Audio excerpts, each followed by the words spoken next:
السلام عليكم ورحمة الله وبركاته. الحمد لله حمدا كثيرا طيبا مباركا فيه، وأشهد أن لا إله إلا الله وحده لا شريك له، وأشهد أن محمدا عبده ورسوله صلى الله عليه وعلى آله وصحبه الكرام. وبعد، ما زلنا في دراسة غزوة عظيمة وهي غزوة أحد، ولقد انتهينا إليه الكلام في الجمعة الماضية إلى مقتل مصعب ibn Umayr mimma adhkur. La semaine passée, nous sommes entrés dans l'étude d'une grande bataille parmi les batailles du prophète sallallahu alayhi wa sallam, qui est la bataille de Uhud. En quelle année a eu la bataille de Uhud? En quelle année a eu lieu la bataille de Uhud? في السنة الثالثة من الهجرة, en l'an 3 de l'Hégire. في أي شهر? En quel mois? نعم, في شهر شوال, في منتصف شهر شوال, au milieu du mois de Shawwal. Donc, pratiquement un an après la bataille de Badr, un peu plus d'un an après la bataille de Badr. Et la cause de cette bataille est que Quraysh et leurs alliés se sont réunis pour venir attaquer le prophète Mohammed sallallahu alayhi wa sallam et ses compagnons. Car lorsqu'ils sont partis à la bataille de Badr, ils avaient pensé que ça n'allait être qu'une formalité et qu'ils allaient rester à Badr 3 jours, sacrifier les chameaux, écouter les chanteuses et rentrer ensuite à Mecca.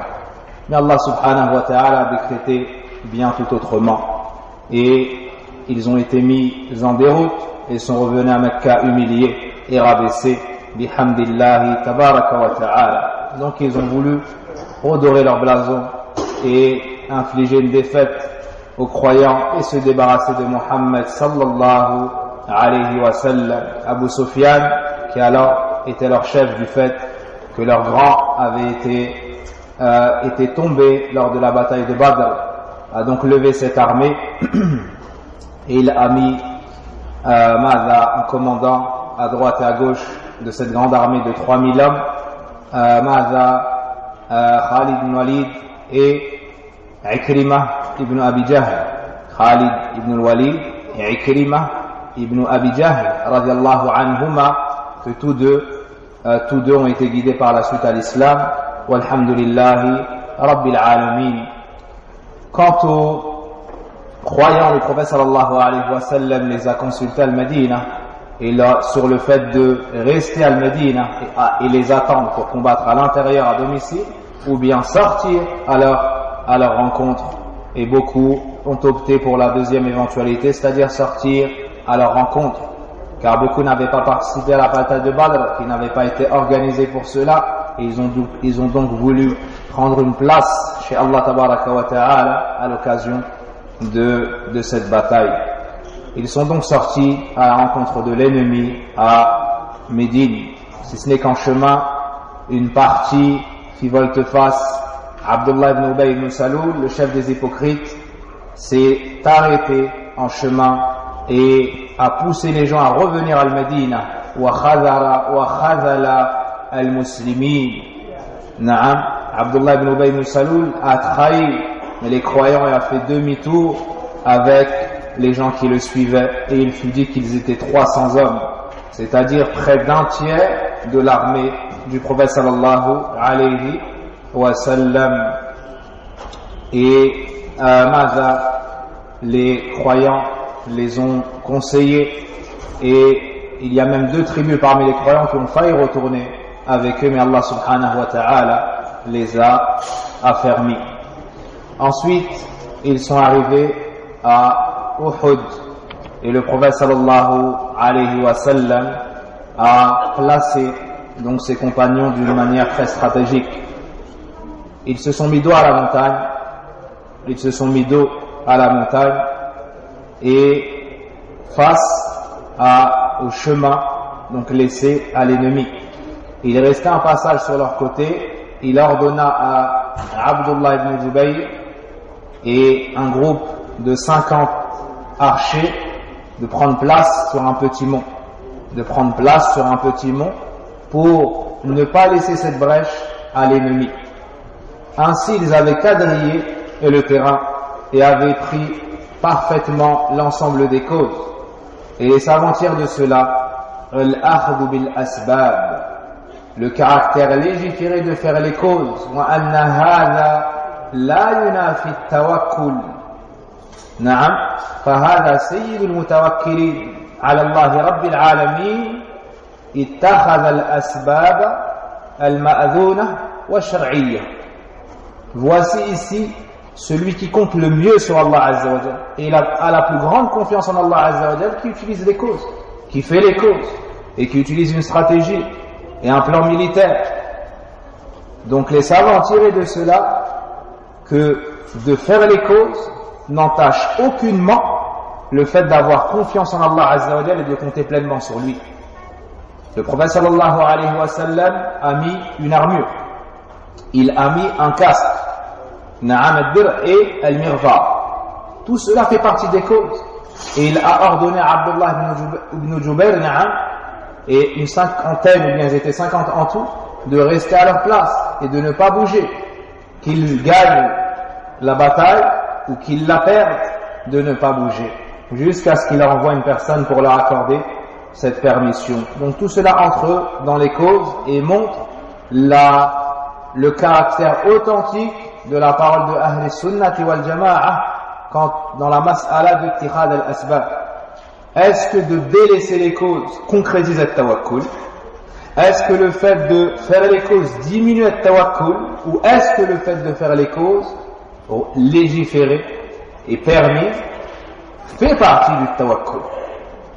Ici on voit que la vie authentique est que le fait de faire les causes n'entache aucunement le tawakkul, bien au contraire, cela en fait partie. Puis le prophète sallallahu alayhi wa sallam a donné al-liwa alam al-jaysh. Al-liwa, c'est le drapeau sur lequel est inscrit le signe distinctif de telle armée. À qui est-ce qu'on a donné al-liwa? À Mus'ab ibn Umayr. Mus'ab ibn Umayr était celui qui détendait l'étendard ce jour-là. Donc ils se sont préparés le vendredi soir et sont sortis le samedi. Donc cette bataille a eu lieu le samedi. Et il y a eu deux parties dans cette bataille. Comme on le résume ici. Puis il y a eu le rang des croyants et le rang des associateurs. Et un homme qui se nomme Abu Amir Abdu Amr ibn Sayfi, Abu Amir Abdu Amr ibn Sayfi. Cet homme-là était Sayyidul Aws. C'était un chef chez l'Ansar. Chez l'Ansar, comme vous le savez, il y a l'Aws et le Khazraj. Lui, c'était un des chefs de l'Aws. Mais après l'avènement de l'islam, il a mécru à Muhammad sallallahu alayhi wa sallam et il lui a déclaré une inimitié ouverte. Le prophète sallallahu alayhi wa sallam a fait dua contre lui, il s'est sauvé à Mecca.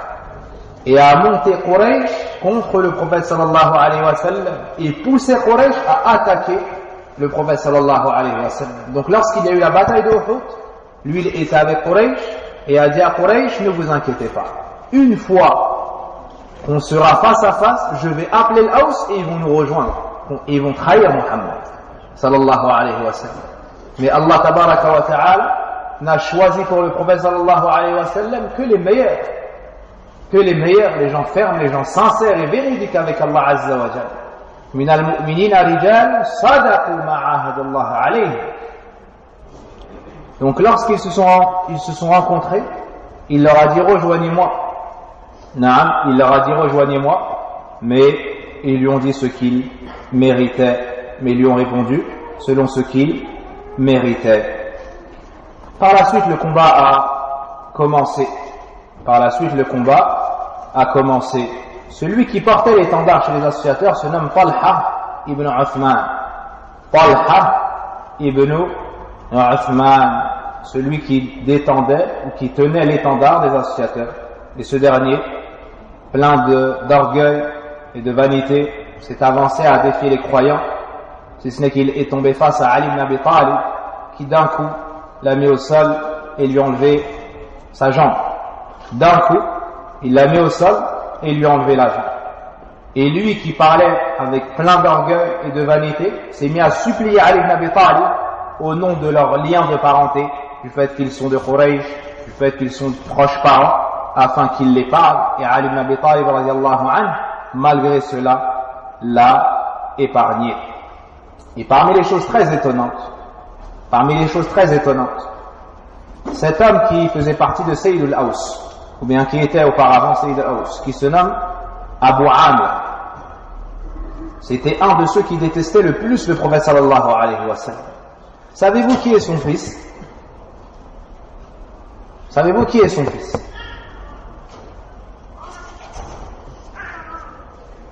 Rappelez-moi cela donc à la fin de l'heure. Naam. Amr, ou plutôt Abu Amr, naam, un de ceux qui détestaient le plus le prophète sallallahu alayhi wa sallam. Mais Allah Azza wa Jal yukhrijul hayya min al-mayyit. Il fait sortir le vivant du mort, subhanallah. Donc on verra par la suite qui était son fils. Ou bien, son fils se nomme Hanzala. Avez-vous entendu parler de ce sahabi? Hanzala est surnommé, comment est-ce qu'on le surnomme? Rasilul Malaika. Celui qui s'est fait laver par les anges. Celui qui s'est fait laver par les anges. Pourquoi cela?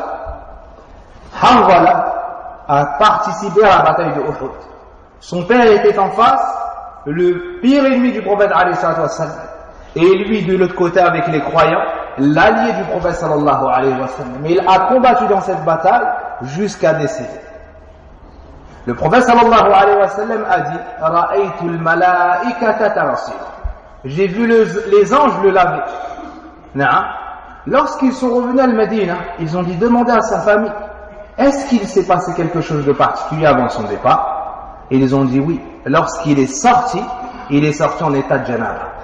Il avait commercé avec son épouse, et lorsqu'il a entendu que ça appelait pour la bataille de Uhud, il s'est levé, il s'est habillé, il est sorti directement. Allah Akbar. Il s'est levé, il s'est habillé, il est sorti directement. Les gens se sont préparés vendredi soir. Li sur'ati istijabati lam yartasir. Tellement qu'il a répondu à l'appel du prophète sallallahu alayhi wa sallam rapidement, il ne s'est même pas lavé. Il est sorti directement, il s'est préparé et il est parti à Uhud. Donc il est sorti en état de janaba. C'est pour cela que lorsqu'il est décédé, les anges l'ont lavé. Les anges l'ont lavé, radiyallahu anhu, et il a été surnommé Rasilul Malaika, celui qui s'est fait laver, celui qui a été lavé par les anges. Puis, le prophète sallallahu alayhi wa sallam a sorti une épée que Abu Dujana a pris. Il se nomme Simak ibn Kharasha. Parmi les grands de cette bataille, Abu Dujana, comme on le verra dans la deuxième partie de la bataille de Uhud. وكان شعارهم يومئذ أمت. Et leur signe distinctif par lequel ils allaient se reconnaître mutuellement la parole, c'était amit, un signe. Comme ça, s'il y a l'ennemi parmi nous, en posant cette question, quel est notre signe, ils allaient pouvoir démasquer l'espion ou l'intrus.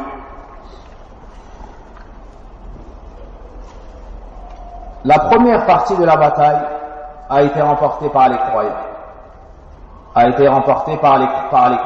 Au point où les associateurs se sont sauvés jusqu'à atteindre la position de leurs femmes. Ils avaient ramené avec eux un groupe de femmes pour ne pas fuir comme à la bataille de Badr. Ils se sont sauvés jusqu'à cet endroit-là, comme on le trouve dans plusieurs hadiths. Le hadith al-Bara, le hadith Aïcha et d'autres parmi as-Sahaba radiyallahu anhum. Le prophète sallallahu alayhi wa sallam avait donc donné les instructions. Il avait ordonné à Abdullah ibn Jubayr et au groupe d'archers de ne bouger de leur position sous aucun prétexte. Si ce n'est que lorsque les croyants ont pris le dessus et lorsque les associateurs se sont sauvés, certains parmi les archers se sont dit la bataille est remportée. Na'am, la raj'ata lahu. Ils ne peuvent pas revenir, ils se sont vraiment sauvés, donc il ne reste qu'une chose. Quelle est-elle? Al-Ghanima. Donc ils ont dit Al-Ghanima, Al-Ghanima. Allons réunir le butin. Et certains ont commencé à quitter leur position suite à cet effort de réflexion. Non pas qu'ils ont voulu sciemment désobéir au prophète alayhi salatu wassalam, mais pour eux la bataille était finie.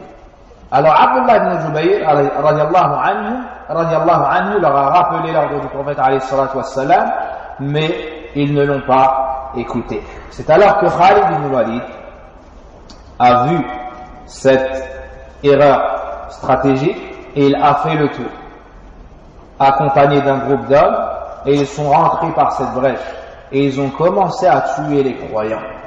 Ils ont commencé à tuer les croyants. L'image de cela est le groupe des croyants au milieu, leurs ennemis en face. Mais avec cela, ils se sont retrouvés encerclés. D'un côté, il y a la montagne, donc ils ne peuvent pas partir ainsi. De ce côté, il y a Khalid ibn Walid radiallahu anhu et ceux qui sont venus avec lui. Et en face, il y a les autres associateurs. Donc ils se sont retrouvés cernés en face et de derrière. Et sur le côté, il y avait la montagne. Sur le côté, il y avait la montagne. Alors il y a eu un soulèvement de poussière avec le chevaux, avec le monde, avec la bataille, et les choses ont commencé à être ambiguës. C'était pas clair qui était croyant, qui ne l'était pas. À un point tel que des croyants se sont entretués. Parmi ceux qui ont reçu des coups et sont décédés par la main des croyants, il y a le père de Hudayfa qui se nomme Al-Yaman. Il est tombé des mains des croyants dans cette confusion. Et Hudayfa leur disait Abi, c'est mon père, mais devant le grand trouble, devant le grand trouble, ils ont tué Al-Yaman khata'an. Et il y a aussi eu, parmi ce qui a ajouté trouble à ces troubles-là, sarkh al-shaytan. Al-shaytan a crié, bi'a'la sawtih. Al-shaytan a appelé les associateurs qui étaient en face afin d'attirer leur attention sur ceux qui étaient derrière les croyants. Donc il les a informés que derrière les croyants il y avait leurs alliés. Donc les associateurs sont revenus au combat. Les associateurs sont revenus au combat. Il fut dit qu'une femme qui se nomme Umara, une femme qui se nomme, ou plutôt Amra bint Alqama, s'est saisie de l'étendard qui était au sol et elle l'a levé. Donc les associateurs se sont réunis autour d'elle et ont repris le combat. Donc Khalid ibn Walid derrière les croyants et cette femme en face avec autour d'elle les associateurs, et ils ont commencé à repousser les croyants et ils ont commencé à faire tomber beaucoup de croyants. À ce moment-là, certains parmi les croyants ont commencé à prendre la fuite. À ce moment-là, certains parmi les croyants ont même pris la fuite.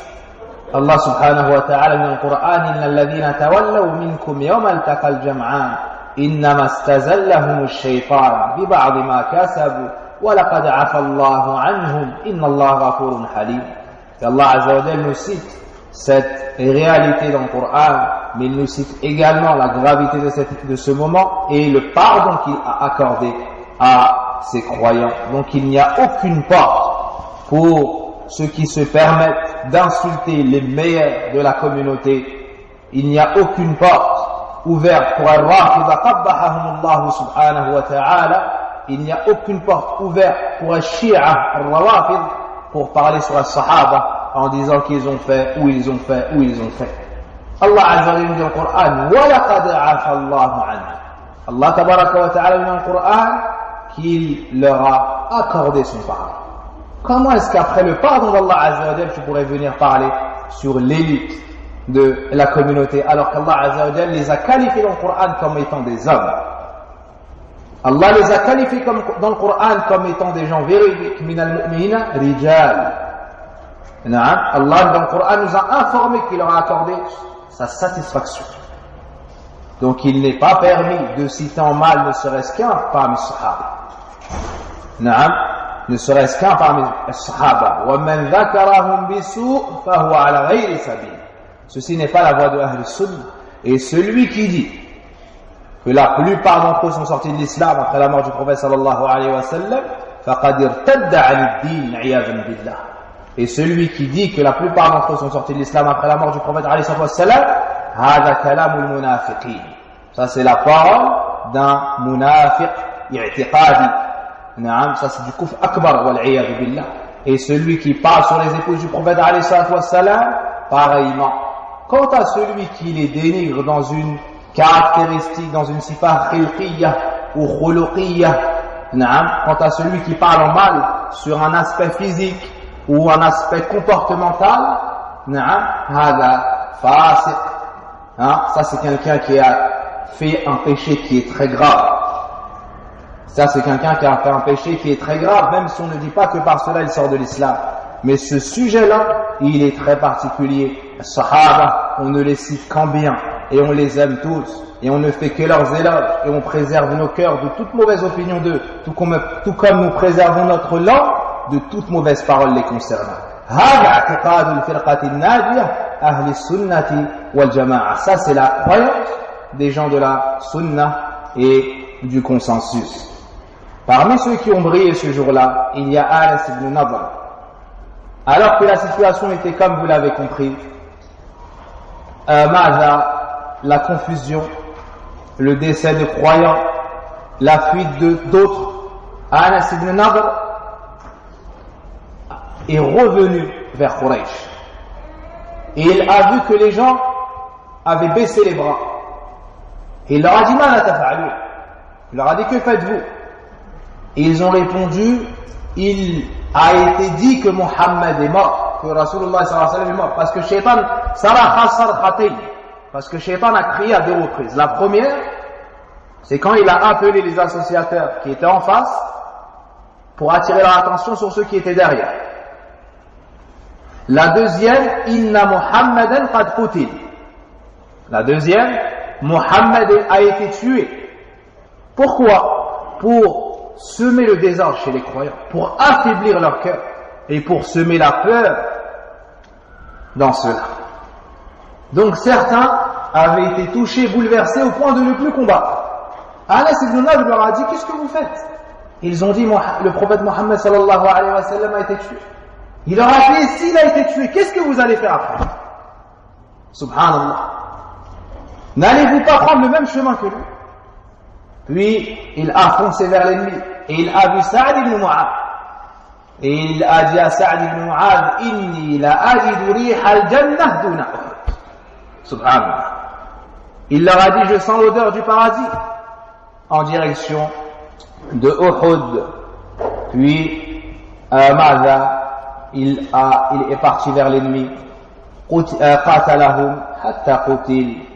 Puis il les a combattus jusqu'à être tombé mort, et il avait sur lui environ 80 plaies.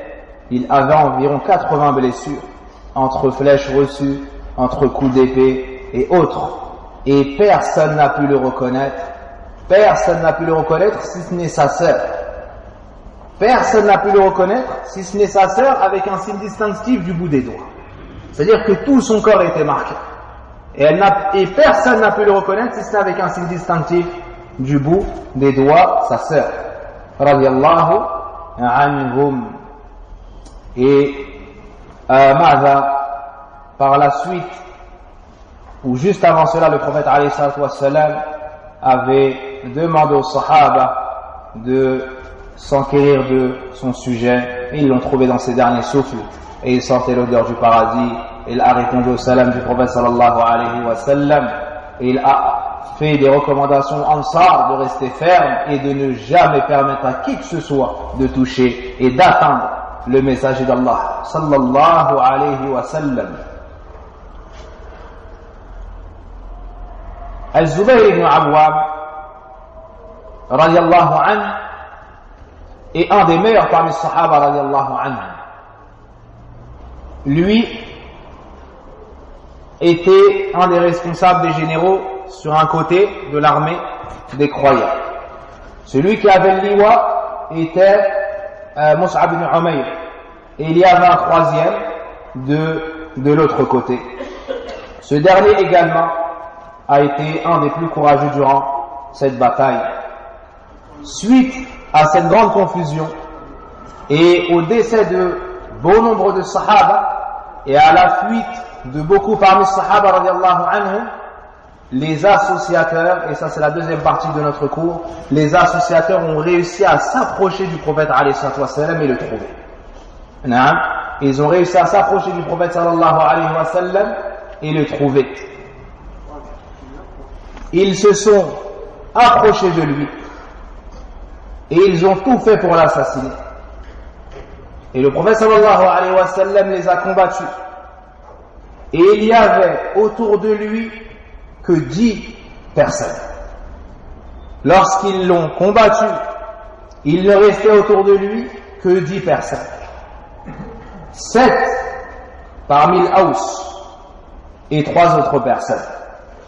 Parmi ceux qui étaient le plus déterminés à l'assassiner, un homme qui se prénomme Amr ibn Qami'a. Amr ibn Qami'a, ou bien Qami'a. Cet homme-là était le plus déterminé quant à l'assassinat du prophète sallallahu alayhi wa sallam. Wa huwa Laythi. Amr ibn Qami'a al-Laythi. Alors il a porté des coups au prophète sallallahu alayhi wa sallam, lui et ceux qui l'accompagnaient, au point où le prophète sallallahu alayhi wa sallam a été blessé à la tête sur son casque, au visage, et on lui a cassé des dents sallallahu alayhi wa sallam, et son noble sang se mit à couler de son visage jusqu'à, ils l'ont combattu jusqu'à le faire tomber sallallahu alayhi wa sallam. Et il y avait avec le prophète sallallahu alayhi wa sallam un des plus courageux parmi les Sahaba et un des plus grands prêcheurs qui a marché de Mecca al-Madina, al-Da'i al-Kabir, al-Thabit al-Muallim, al-Khatib, radiyallahu anhu. من يكون مصعب ابن عمير. مصعب ابن عمير هذا اسم لا ينساه التاريخ. مصعب ibn Umayr, une personne de science, un prédicateur qui porte ce nom avec son haqq, un muhajir qui porte son nom avec son haqq. C'est le premier qui a fait le hijra de Mecca al-Madina. Et il a enseigné aux Ansar, et il leur a enseigné le Coran, et il leur a enseigné le Din, et c'est le premier qui a fait le khutbah al-Medina. Mus'ab ibn Umayr. Mus'ab ibn Umayr. Mus'ab ibn Umayr faisait partie de ceux qui vivaient le mieux à Mecca. Ses parents étaient riches. Et il fut dit qu'on le reconnaissait avec son odeur, tellement que ça sentait bon chez lui, et le parfum qu'il y avait, et les richesses qu'ils avaient. Et c'est celui qui s'habillait le mieux. Mais lorsqu'il a choisi l'islam, ils l'ont banni. Alors il n'avait plus de richesse, et on ne reconnaissait que son odeur. Il est devenu pauvre, et il a fait l'hijra al-Madina, et il a propagé le tawhid et le din aux gens de Medina. Et c'est le premier qui a fait le khutbah. Mus'ab ibn Umayr, dans ce moment très difficile, était aux côtés du prophète sallallahu alayhi wa sallam. Et il lui a dit, bouge pas au message d'Allah, et il s'est mis devant lui. Et il s'est sacrifié pour le prophète sallallahu alayhi wa sallam. Et il a combattu les associateurs. Et Ibn Qami'ah ne cessait d'essayer d'atteindre le prophète sallallahu alayhi wa sallam. Son but, c'était de le tuer. Mais Mus'ab ibn Umayr s'est interposé. Et c'est lui qui recevait les coups. C'est lui qui recevait les coups jusqu'à ce que Ibn Qami'a a tué Mus'ab ibn Umayr radiallahu anhu devant le prophète sallallahu alayhi wa sallam. Fastushhida radiallahu anhu. Alors le prophète sallallahu alayhi wa sallam a donné al-liwa à Ali ibn Abi Talib. Après le décès de Mus'ab ibn Umayr, le prophète sallallahu alayhi wa sallam a donné l'étendard à Ali ibn Abi Talib. Mus'ab ibn Umayr, lorsqu'il est tombé, Ibn Qami'a a pensé qu'il avait tué le prophète sallallahu alayhi wa sallam parce que c'est lui qui le visait. Alors il est parti en criant qu'il a tué Mohammed. Et là, ça a mis une grande tristesse dans le cœur de certains croyants. Et ça a déstabilisé beaucoup de croyants et beaucoup ont pris la fuite. Le prophète sallallahu alayhi wa sallam n'était pas mort. Donc ils ont replié position et avec le petit groupe de croyants qui se trouvait auprès de lui. Son visage, son sang coulait sur son visage et il s'est essuyé le visage sallallahu alayhi wa sallam en disant comme c'est venu dans le hadith: Kayfa yuflihu qawmun shajju nabiyyahum.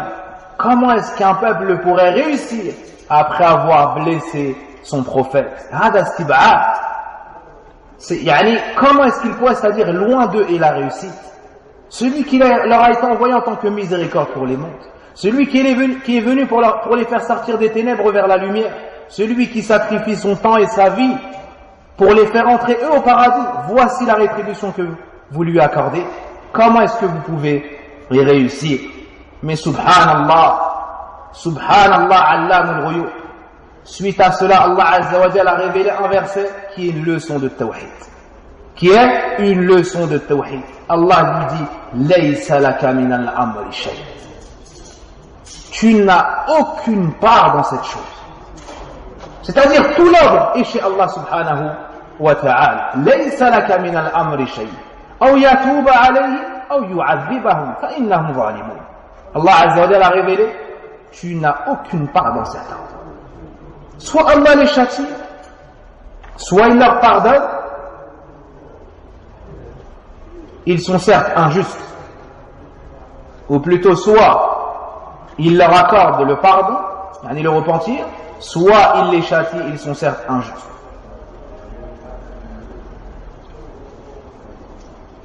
Ici, Allah tabaraka wa ta'ala nous éduque et nous montre que le prophète Mohammed sallallahu alayhi wa sallam, Abdullahi wa Rasuluh, wa la yamliku shay'an min khasa'is ar-rububiyyah. Allah nous éduque sur le fait que le prophète Mohammed sallallahu alayhi wa sallam est un serviteur et un messager et ne possède aucunement une part dans l'rububiyyah, dans la gérance des choses. L'ordre tout entier est dans la main d'Allah. Allah fait ce qu'il veut, il décide ce qu'il veut. Et personne ne connaît la finalité des choses si ce n'est Allah tabaraka wa ta'ala. Et même les pires des ennemis qui sont sur place, il se peut qu'Allah Azza wa Jalla invite certains au repentir. Et c'est ce qu'il fit, de par sa sagesse, sa science, subhanahu wa ta'ala. Et le prophète alayhi salatu wassalam a également dit, comme c'est venu dans un autre hadith: Allahumma ghfir li qawmi fa innahum la ya'lamun. Oh Allah, pardonne à mon peuple, car ils ne savent pas. Il a uni, comme on dit les savants, entre deux choses. Entre le fait de chercher des excuses à l'injuste et le fait d'invoquer Allah en sa faveur. Chercher des excuses à l'injuste et invoquer Allah en sa faveur. Alors que lorsque deux personnes parmi les musulmans se disputent, tu entends l'un d'entre eux dire: je ne te pardonne pas, ou bien tu verras yawm al-qiyamah, ou bien kada wa kada. Subhanallah. Subhanallah. Un jour où les bébés auront les cheveux blancs. Un jour où tu verras la personne ivre, bien qu'elle ne le sera pas. Un jour où toute personne qui porte une chose dans son ventre mettra bas, ou toute maza femelle mettra bas, et ainsi de suite. Ici, le prophète alayhi salatu wassalam nous montre l'excellence dans son comportement, dans le comportement sallallahu alayhi wa sallam. Et parmi ceux à qui Allah Azza wa Jalla a accordé ce repentir, il y a eu Abu Sufyan, le chef de l'armée. Le chef de l'armée. Parmi eux, il y a eu Khalid ibn Walid, le plus grand des généraux. Naam. Et d'autres encore, Qatil Hamza, Wahshi. Et d'autres encore. Donc Allah Azza wa Jalla décide il fait ce qu'il veut subhanahu wa ta'ala. Donc tu dois savoir qu'il y a tawfiq biyadillah, wal hidayatu biyadillah. La guidée et la réussite, c'est que dans la main d'Allah, dans la main d'aucune de ses créatures. S'il décide de guider un tel, personne ne peut l'égarer. S'il égare un tel, personne ne peut le guider. À partir de là, ton cœur doit converger que vers Allah. Quand tu as besoin, tu le demandes à Allah. Quand tu crains quelque chose, cherche le secours auprès d'Allah, la protection auprès d'Allah. Quand tu espères une chose, tu la cherches auprès d'Allah Azza wa Jalla, pas auprès d'une créature. Quel que soit le rang de cette créature, quelle que soit la noblesse et la piété de cette créature, toi, ton cœur, tu le rattaches que à Allah subhanahu wa ta'ala.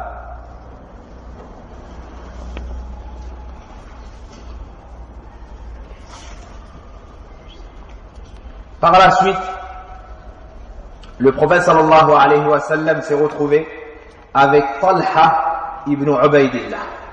Avec Talha ibn Ubaydillah. Qui est Talha ibn Ubaydillah? Il fait partie des 10 promus au paradis.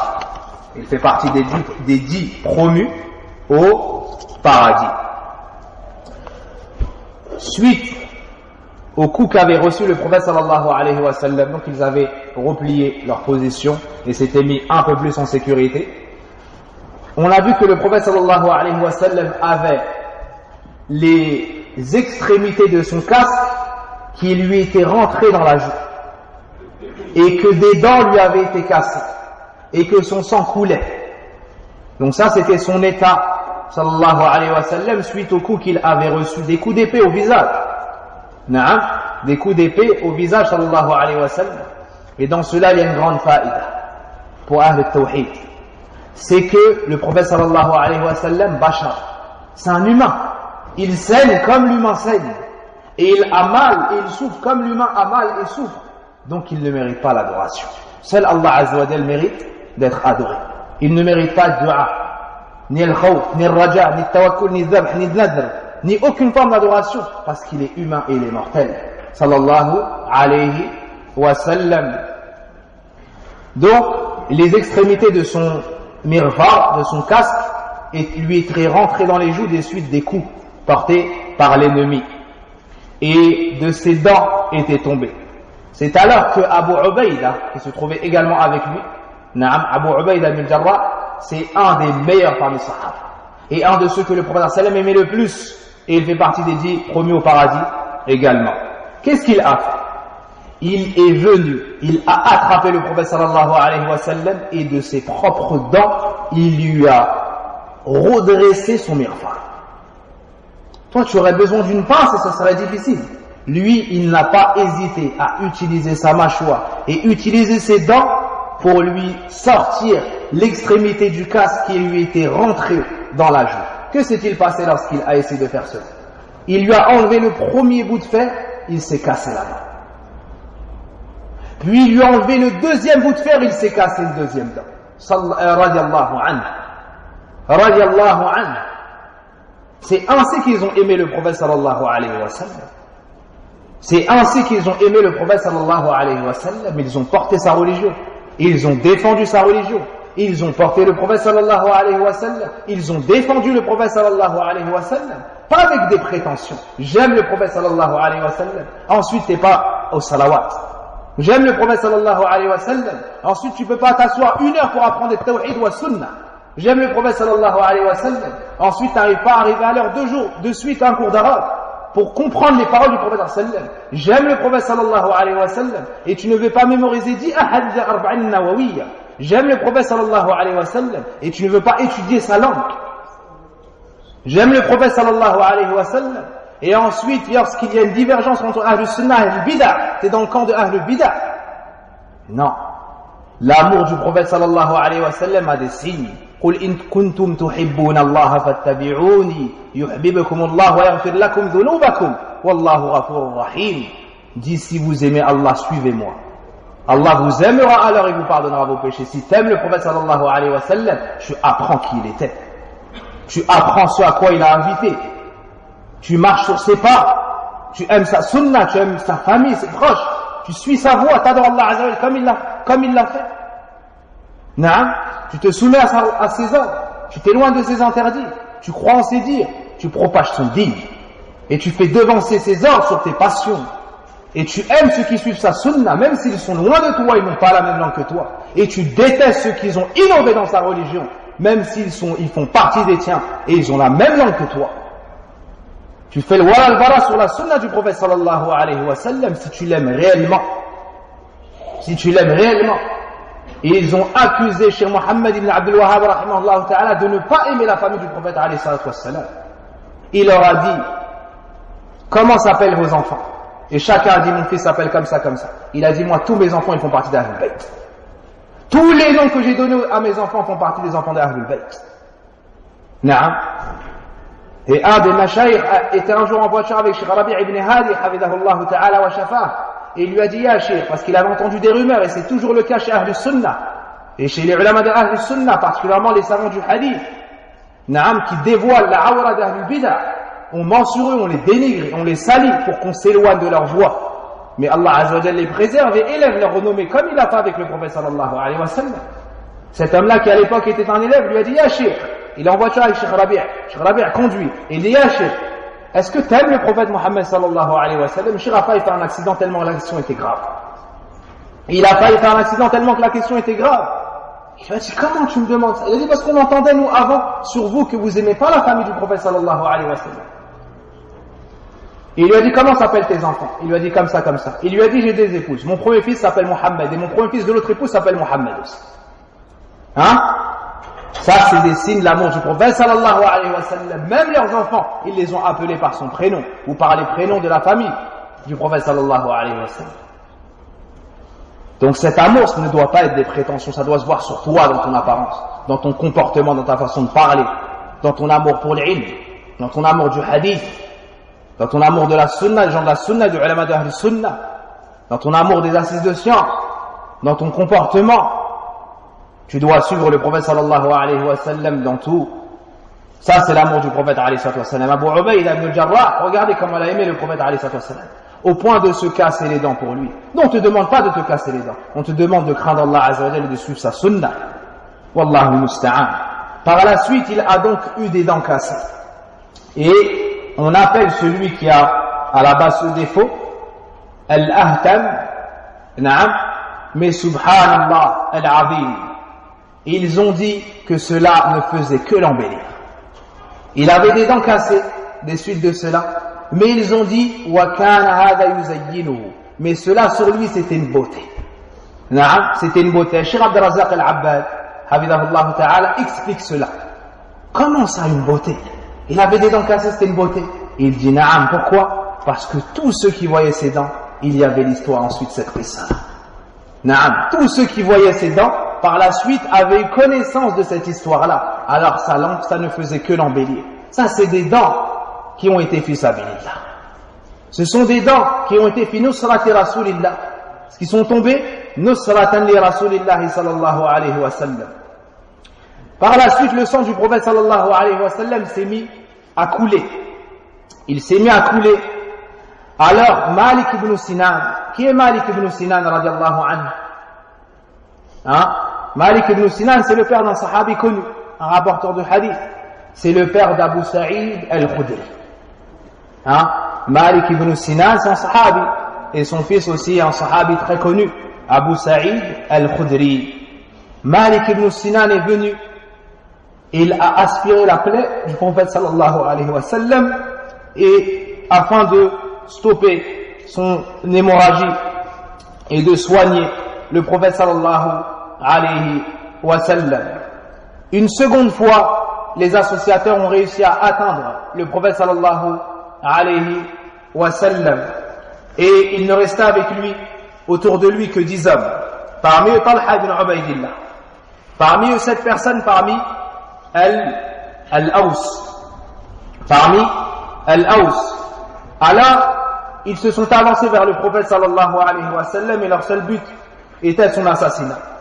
Le prophète sallallahu alayhi wa sallam a dit à ceux qui étaient autour de lui, Man yarudduhum anna wa huwa ma'i fil jannah. Le prophète sallallahu alayhi wa sallam leur a dit, qui est-ce qui les repousse de nous? Et il sera avec moi au paradis. Alors Talha ibn Ubaydillah dit immédiatement Ana ya Rasulullah. Le prophète sallallahu alayhi wa sallam lui a dit non, anta tabqa ma'i. Il lui a dit non, toi t'as placé auprès de moi. Alors le premier des 7 parmi l'Aws est sorti vers eux, il les a combattus jusqu'à tomber mort.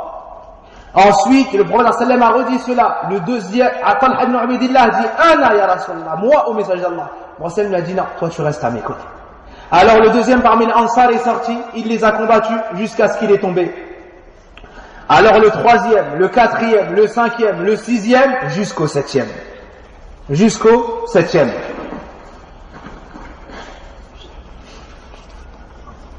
Puis,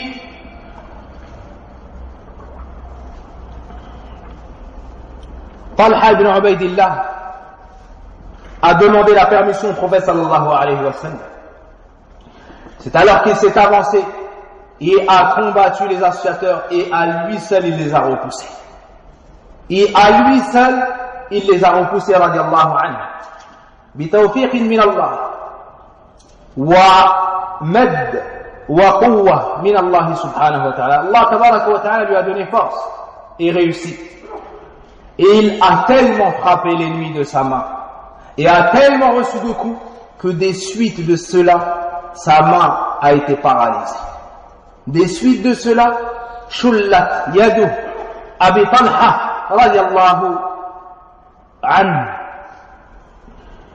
Puis, donc tout cela pour défendre le prophète sallallahu alayhi wa sallam.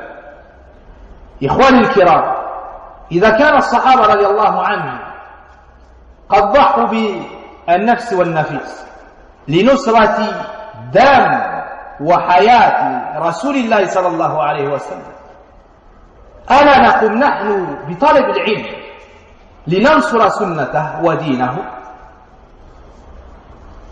إخواني الكرام, si les compagnons رضي الله عنهم ont sacrifié leur richesse et leur vie pour sauver la vie du prophète sallallahu alayhi wa sallam et que son sang ne coule pas, est-ce que nous allons pas sacrifier un peu de notre temps pour apprendre la religion du prophète sallallahu alayhi wa sallam, pour secourir sa sunna, pour secourir sa sunna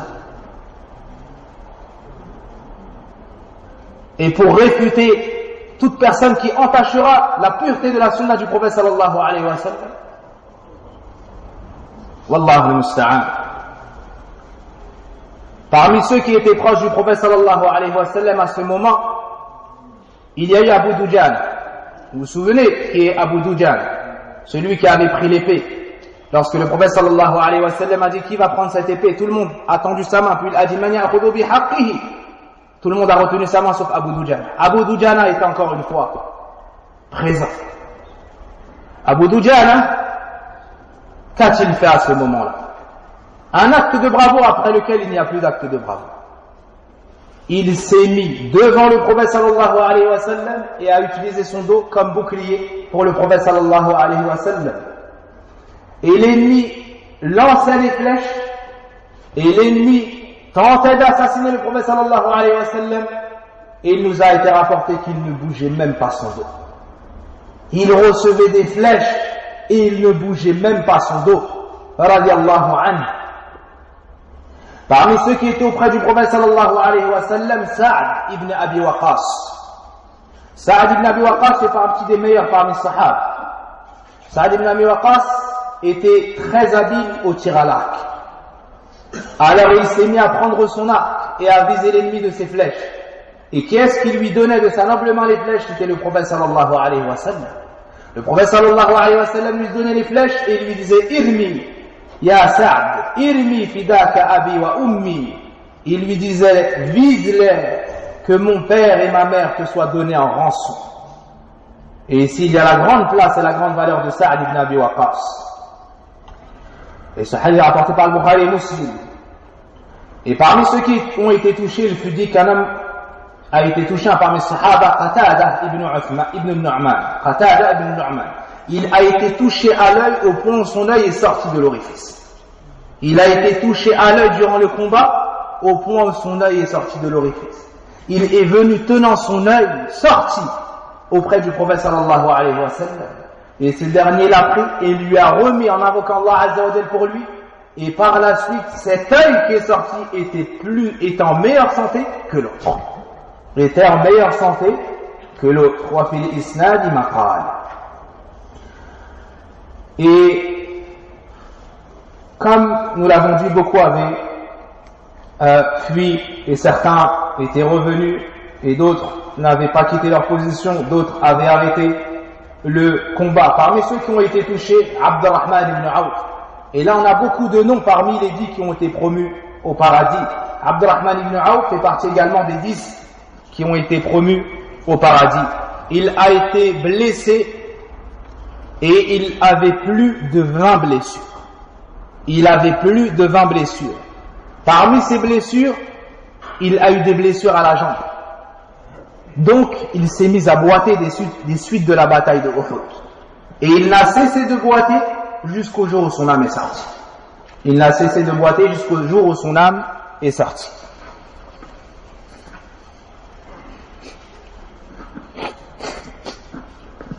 Parmi ceux qui étaient présents, un homme qui se nomme Amr, et il faisait partie de l'Aus. Il faisait partie de l'Aus.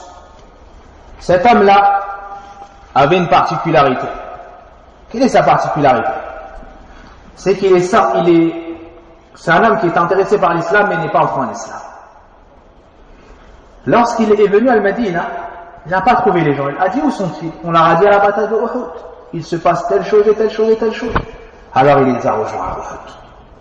Il a pris son armure, pris son cheval et il est parti.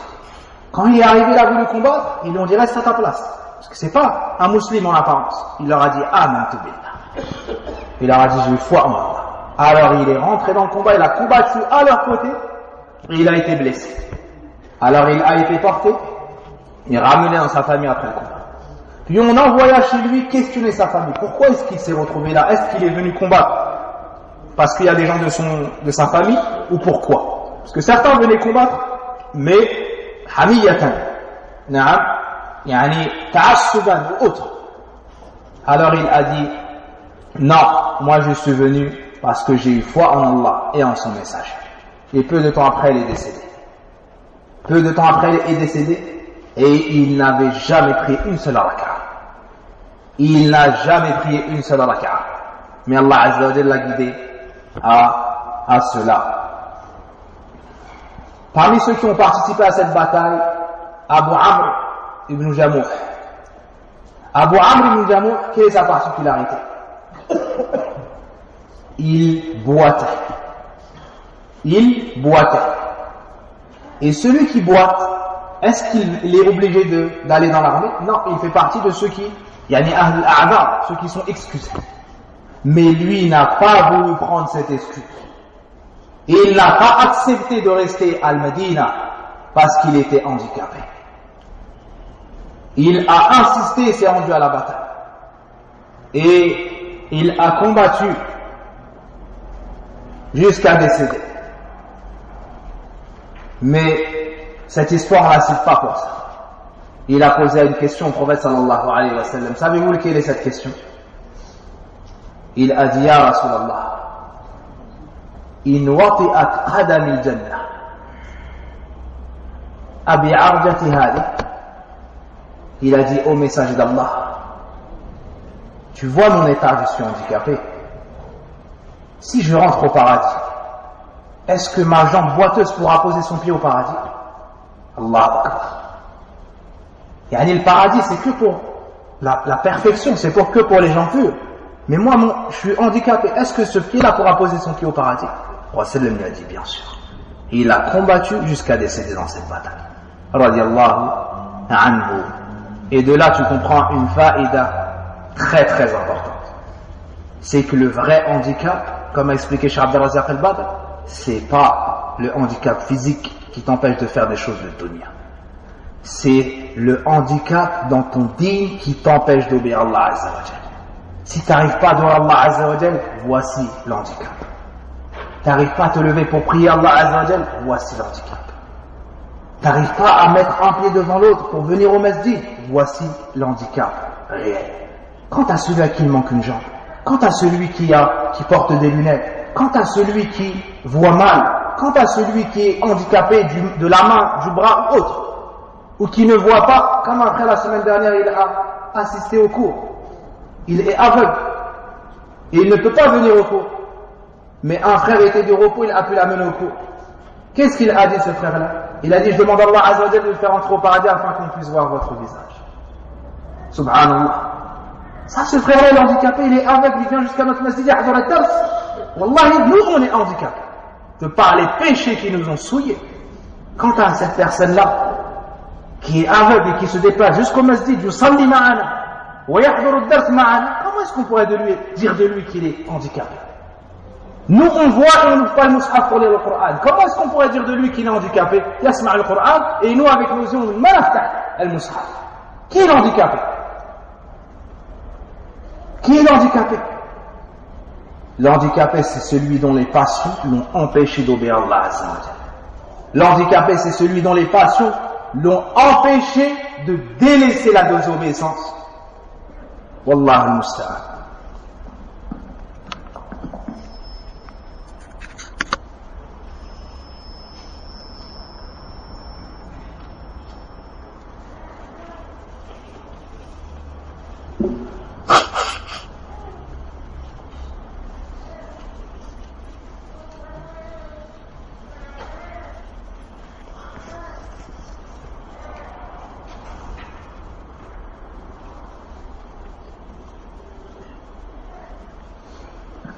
Donc son souci n'était pas son apparence physique, mais est-ce que ce pied pourra poser son pied au paradis? Est-ce que ce pied aura l'honneur de poser son pied au paradis? Le prophète sallallahu alayhi wa sallam est revenu vers les croyants. Et on a dit que jusqu'à présent, il n'était qu'avec un petit groupe en aparté. Il avait subi l'attaque à 2 reprises des associateurs. Lorsqu'il est revenu vers les croyants, le premier à l'avoir reconnu est Ka'b ibn Malik. Et qui te dira qui est Ka'b ibn Malik? As-Sadiq, radiyallahu anhu. Alors il a crié, il s'est réjoui, et c'est le premier à avoir reconnu le prophète sallallahu alayhi wa sallam, et il a dit, Ya ma'ashara al-muslimin, abshiru, hada rasulullah. Oh, vous les croyants, réjouissez-vous. Voici le message d'Allah. Le prophète sallallahu alayhi wa sallam lui a fait un signe, afin qu'il se taise et qu'il n'informe pas l'ennemi de sa position. Puis le prophète sallallahu alayhi wa sallam lui a dit d'enlever son armure et de porter la sienne. Le prophète sallallahu alayhi wa sallam a donné son armure à Ka'b ibn Malik et a pris l'armure de Ka'b ibn Malik et l'a portée afin qu'on ne le reconnaisse pas. Ka'b ibn Malik nous dit que les associateurs se sont jetés vers lui et ils lui ont porté énormément de coups. Il a dit précisément bid'at ashar darbatan kullum yahsibunani rasulallah. Tous me pensaient être le messager d'Allah. Ils croyaient tous que j'étais le messager d'Allah sallallahu alayhi wa sallam. Donc on ne connaissait pas la position du prophète sallallahu alayhi wa sallam. Plus tard, Ubay ibn Khalaf. Qui est Ubay ibn Khalaf? Un des pires ennemis du prophète sallallahu alayhi wa sallam. Qui est son frère? On en a déjà parlé. Umayya ibn Khalaf. Est-ce que vous vous souvenez de son histoire? Celui qui avait voulu empêcher Sa'd de faire un tawaf, s'est disputé avec lui, puis Sa'd lui a dit, j'ai entendu le messager d'Allah sallallahu alayhi wa sallam dire que tu vas mourir. Alors il a eu la peur parce qu'il était connu sallallahu alayhi wa sallam comme étant véridique dans tout ce qu'il disait. Alors il a dit, Wallah, je ne sortirai plus de Mecca. Mais Abu Jahl l'a forcé à sortir de Mecca. Alors il a acheté un des meilleurs chameaux pour pouvoir prendre la fuite. Mais il s'est retrouvé à Badr et c'est un des premiers qui est décédé. Son frère, c'est cet homme-là, Ubay ibn Khalaf. Et son histoire est semblable à l'histoire de son frère. Deux grands de leur peuple et 2 lâches de leur peuple, et 2 personnes qui ont fini sur la shirk. Ubay ibn Khalaf avait dit, je vais tuer le messager d'Allah. Il avait prononcé cette parole. Quand cette parole est parvenue au prophète sallallahu alayhi wa sallam, il a dit, Bel ana qatil. Le prophète a dit, c'est plutôt moi qui vais lui faire cela. Quand ça lui est parvenu, son cœur s'est rempli de peur. Pourquoi? Parce que le prophète sallallahu alayhi wa sallam était connu pour dire que la vérité. Alors il n'a cessé de vivre dans la peur depuis ce jour-là. Umayya, ou plutôt Ubay ibn Khalaf, est venu à la bataille de Uhud et il s'est dirigé vers le prophète sallallahu alayhi wa sallam. Alors le prophète sallallahu alayhi wa sallam a pris l'arme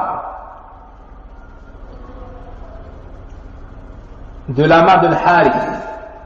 Il a pris l'arme ou l'arc de la main de Al-Harith. Il a visé de son arc Ubay ibn Khalaf. Et il l'a touché à la clavicule. Il l'a touché à la clavicule. En apparence, c'était une petite blessure. Mais Ubay ibn Khalaf, connaissant la véracité du prophète sallallahu alayhi wa sallam, le simple fait qu'il l'ait touché, ça l'a traumatisé. Et il était apeuré, il voulait rentrer à Mecca le plus vite possible. Ses compagnons lui ont dit, mais c'est rien, t'as qu'une petite blessure. Et il a dit non.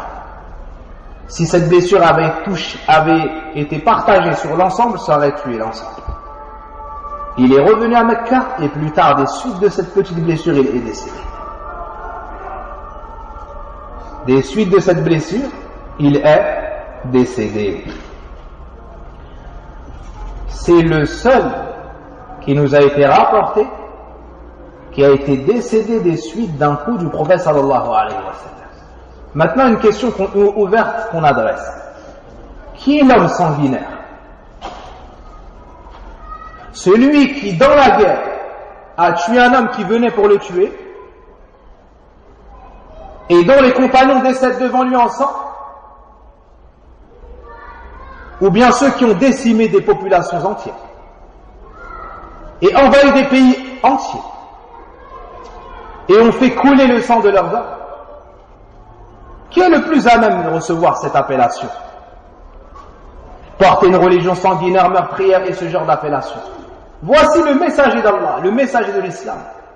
Et on nous rapporte de sources authentiques que c'est la personne qu'il a tuée durant le combat et cette personne venait se diriger vers lui pour l'assassiner. Oui, sanguinaire, oui, son sang a été coulé, son sang a été versé.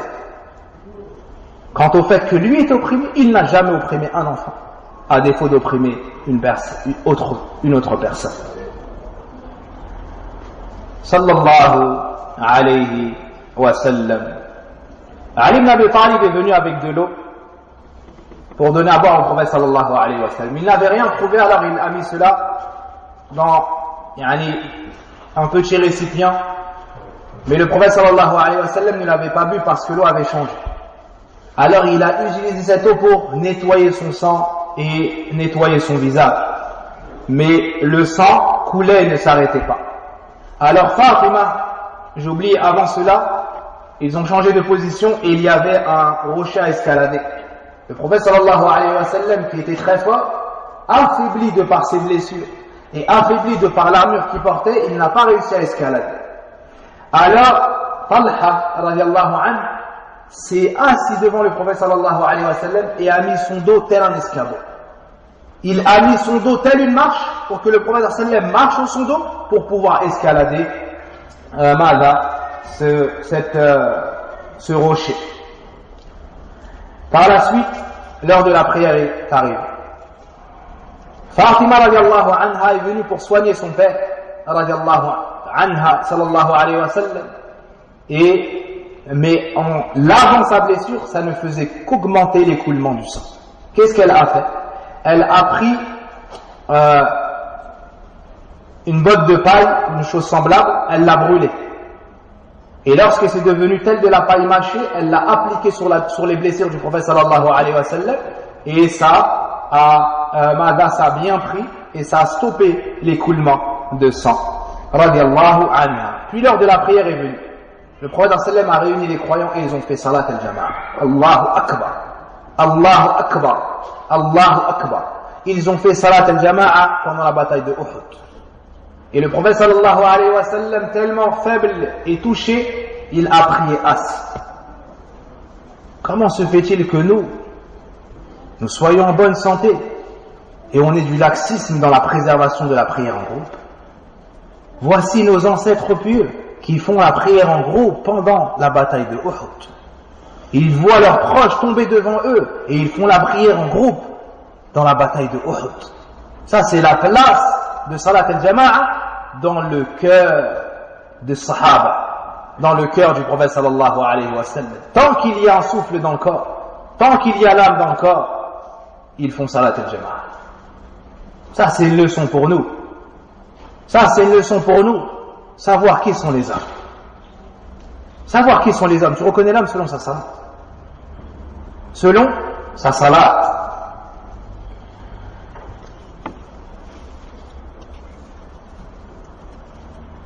Chez eux, même celui qui avait une excuse venait à la salat jama'a.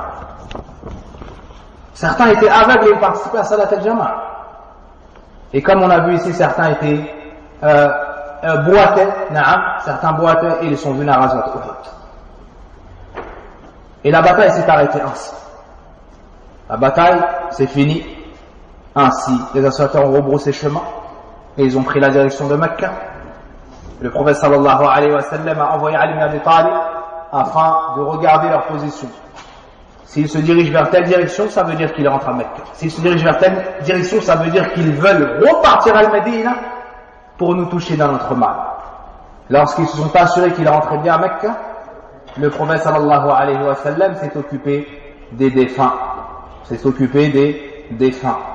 Et ce jour-là, 70 parmi les croyants sont décédés. Et parmi les 70, 4 parmi les muhajirun. Tous les autres min al-ansar. 4 parmi les muhajirun, tous les autres min al-ansar. Parmi les muhajirin, Hamza ibn Abd al-Muttalib, am Rasulillah sallallahu alayhi wa sallam, sayyiduhum wa afdaluhum wa dhurwatuhum. Il y a eu Mus'ab ibn Umayr. Il y a eu Hamza, il y a eu Mus'ab ibn Umayr, il y a eu Uthman ibn Uthman, qu'on surnomme Shammas, parce qu'il était très beau. On surnomme Shammas parce qu'il était très beau. Et le quatrième, Abdullah ibn Jahsh. Abdullah ibn Jahsh. Tous les autres font partie des Ansar. C'est pour cela que certains parmi les Ansar se vantaient et disaient: je ne connais pas une communauté qui aura plus de martyrs chez Allah Azza wa Jalla que les Ansar. Près de 70 à la bataille de Uhud, à la bataille de Yamama, ou plutôt contre Musaylama al-Kazzab, j'ai oublié le nom, environ 70, et une autre encore environ 70, radiyallahu anhum.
Et on a cité l'histoire de Amr ibn Jamouh qui avait cet handicap, qui boitait, et ses enfants ont tout fait pour ne pas le laisser aller à la bataille. Mais il a insisté, jusqu'à ce qu'ils sont partis voir le prophète sallallahu alayhi wa sallam, qui a dit, vu qu'il ne veut pas vous écouter, laissez. Lui et ses 4 enfants sont décédés à la bataille de Uhud, radiyallahu anhum. Et c'est lui qui a dit au message d'Allah sallallahu alayhi wa sallam, vois-tu ma jambe boiteuse, si j'entre au paradis, est-ce que je pourrais poser ce pied-là au paradis? Le prophète sallallahu alayhi wa sallam lui a dit oui. Naam. Alors il a dit, walladhi ba'athaka bil haqq la ata'anna biha al-jannata al-yawm insha'Allah. Il a dit, par celui qui détient mon âme dans sa main, aujourd'hui, insha'Allah, je vais poser ce pied au paradis. Aujourd'hui, insha'Allah, je vais poser ce pied au paradis. Allah a voulu lui accorder ce qu'il voulait. Et on a cité également, parmi les meilleurs ce jour-là, il y a eu Sa'd ibn Rabi'. Il y a eu Sa'd ibn Rabi'.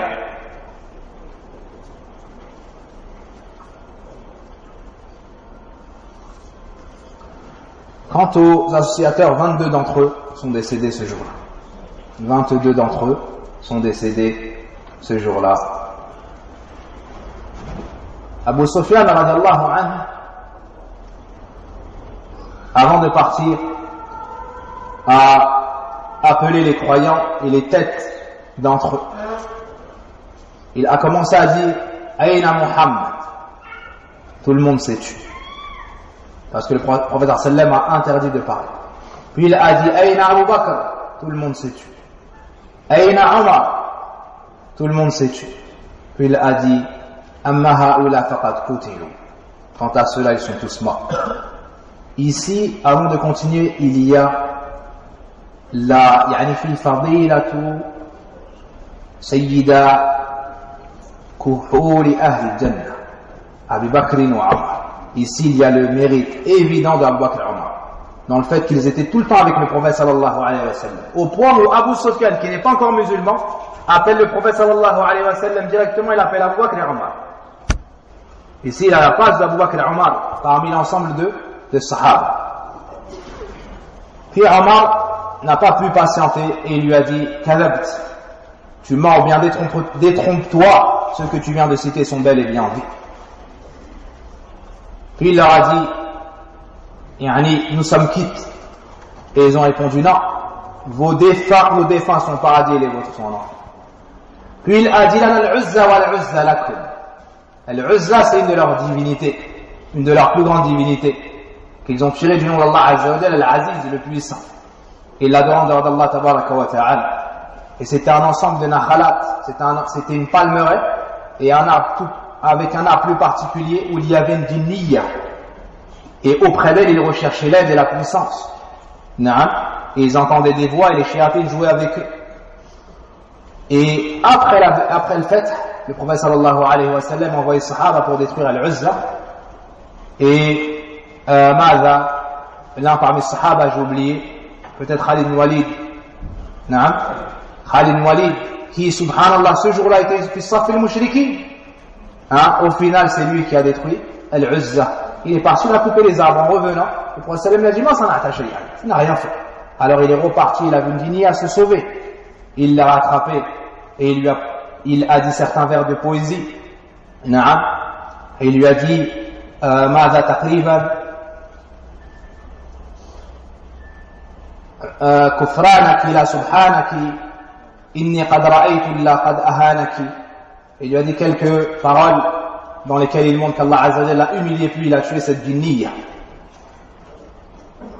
Le prophète sallallahu alayhi wa sallam a dit à Abu Bakr et Omar, n'allez-vous pas lui répondre? Ils ont dit, qu'est-ce qu'on lui répond?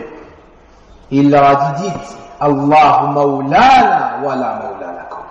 Allah est notre allié et vous n'avez pas d'allié. Au final, ils sont entrés à Mecca, les Sahaba sont entrés à Al-Medina. Avant cela, ils ont enterré les morts. Mais comme ils étaient, comme a dit Ibn Kathir, ils étaient beaucoup blessés, ils étaient affaiblis. Le prophète sallallahu alayhi wa sallam leur a dit de les réunir. Puis ils ont creusé les tombes. Mais ils n'ont pas creusé une tombe par personne.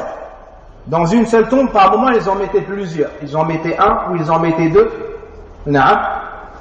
Alors le prophète sallallahu alayhi wa sallam leur disait, lequel des deux connaît le plus de Coran? Regardez la valeur du Coran et du ilm. Même au décès, la valeur du Coran est apparente. Qui est-ce qui connaît le plus de Coran? Si on lui disait un tel, il disait mettez-le en premier. Yani la meilleure position pour les ulama, pour Ahlul Coran. Alors on les enterrait, on ne les a pas lavés. Non, on ne les a pas lavés et on n'a pas prié sur eux.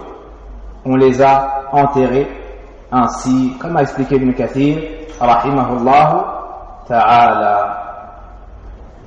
Mus'ab ibn Umayr, et on finira sur ça, faisait partie des plus riches, ou plutôt sa famille était une des plus aisées à Mecca.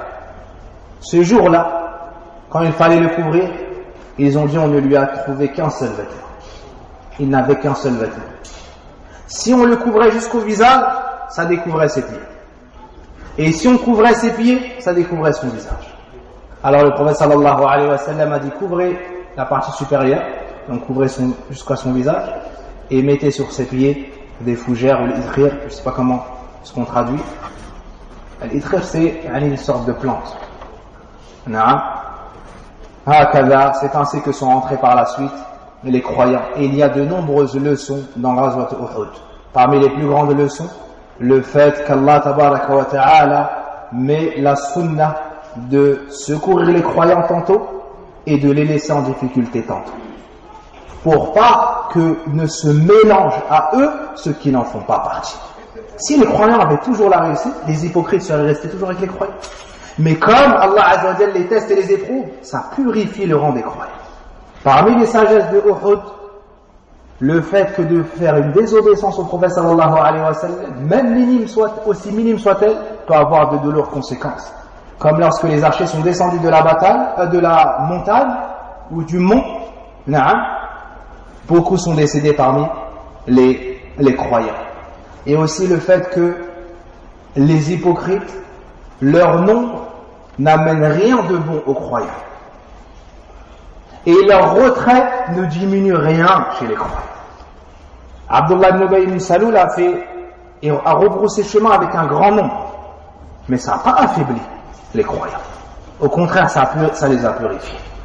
Ça les a purifiés. Allah Azza wa Jalla a fait référence à cela dans le Coran.